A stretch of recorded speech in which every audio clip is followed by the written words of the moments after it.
The story of Josef Mengele, the sadistic doctor of Auschwitz-Birkenau, has been told in many tomes, but one question remains unanswered.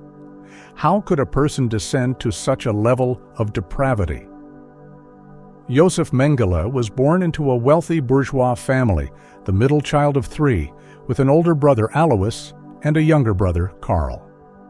His father, Karl Mengele Sr., and mother Walburga dreamed that their son would follow in his father's footsteps and take over the family business, Mengele and Sons, a company that manufactured agricultural equipment. However, Josef Mengele chose a different path. From a young age, he was fascinated by two things: racial theory and biology. In Bavaria at that time, nationalist movements were popular, especially the NSDAP, the Nazi Party, led by Adolf Hitler. In 1932, the young Mengele joined the Stahlhelm, a Nazi organization that later merged with the NSDAP. He even became a member of the SA, a paramilitary group, but due to his weak health, he was unable to participate in their violent activities. Instead, Mengele chose a different path and enrolled in the University of Munich to study medicine and anthropology. He believed that as a medical researcher, he could contribute more to the National Socialist movement. It is clear that Josef Mengele consciously embraced his role as a sadistic executioner in a white coat. It was not just Auschwitz, but other similar camps created by Nazi Germany that turned Mengele into a demon from hell. It was Nazis like Mengele who made Auschwitz and other camps the most horrific places on earth. In 1938, after receiving his medical degree, Mengele found employment at the Institute of Hereditary Biology and Racial Hygiene, where he became an assistant to the renowned German doctor Ottmar von Verschuer, who was interested in the physiology of twins. Under Verschuer's guidance, Mengele earned his doctoral degree, and from that point on, twins and children with physical abnormalities became his primary focus. With the outbreak of World War II, Mengele, already a member of the SS, was drafted into the army.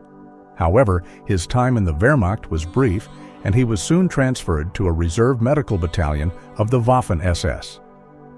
From 1940 to 1942, Mengele served in the SS Division Viking, where he was wounded. After recovering, he spent the end of 1942 on sick leave, and in early 1943 received an appointment to Auschwitz concentration camp as a Hauptsturmführer, captain, in the SS. It was at Auschwitz that Josef Mengele gave free rein to his hidden passions and inclinations, all under the guise of scientific research. He personally greeted the trains arriving at Auschwitz, and his primary interest was in children, especially twins, siblings, and those with physical disabilities. He even instructed the camp guards to wake him in the middle of the night if there were children of interest in the incoming transports. Mengele's laboratory, provided by the chief physician of Auschwitz, Eduard Wirtz, was essentially a place for his horrific experiments. He attempted to separate Siamese twins, or conversely, to create Siamese twins from normal twins. He subjected his victims to radiation procedures, varying the dose and duration, and closely monitored the condition of pregnant women and the development of their fetuses. Mengele always appeared cheerful, never seen in a bad mood.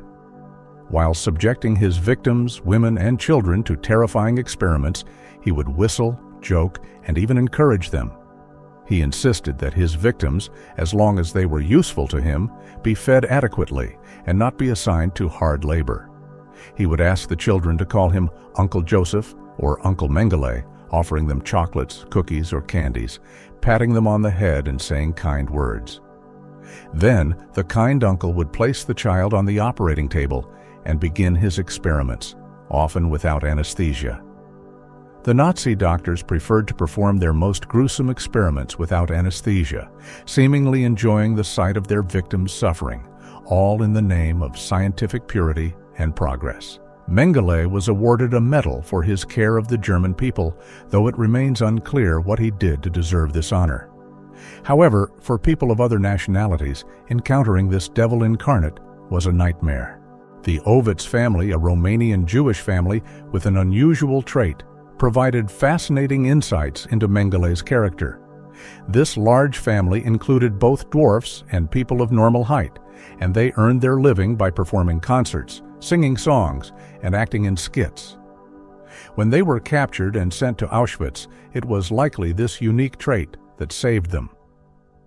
Mengele was extremely interested in the family, studying them extensively and taking various tests, all while treating them relatively kindly and not subjecting them to the most painful and dangerous experiments.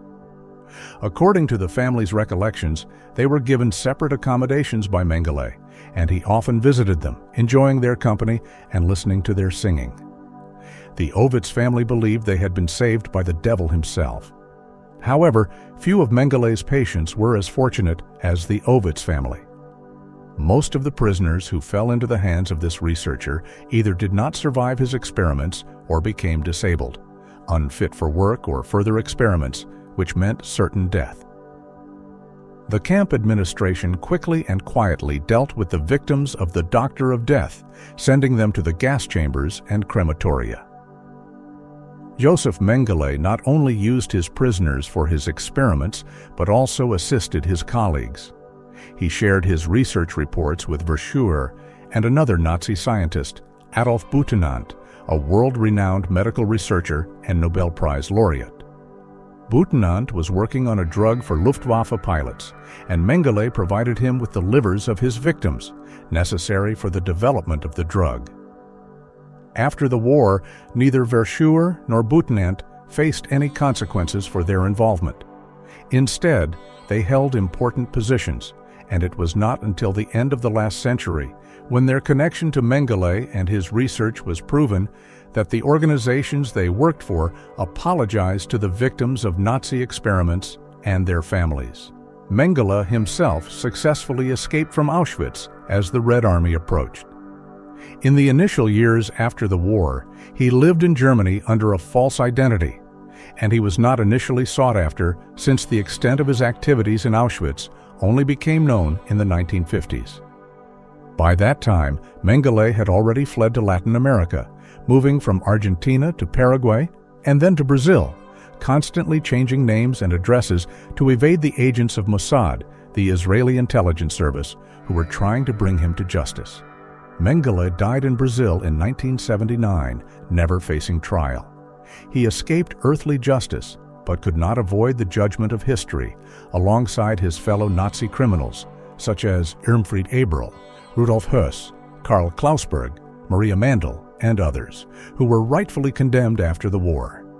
What do you think about it? Share your thoughts in the comments. Your opinion is very important to me. Don't forget to give me a like if you liked it and subscribe to the channel so you don't miss new episodes. Thanks for watching, and see you in the next video.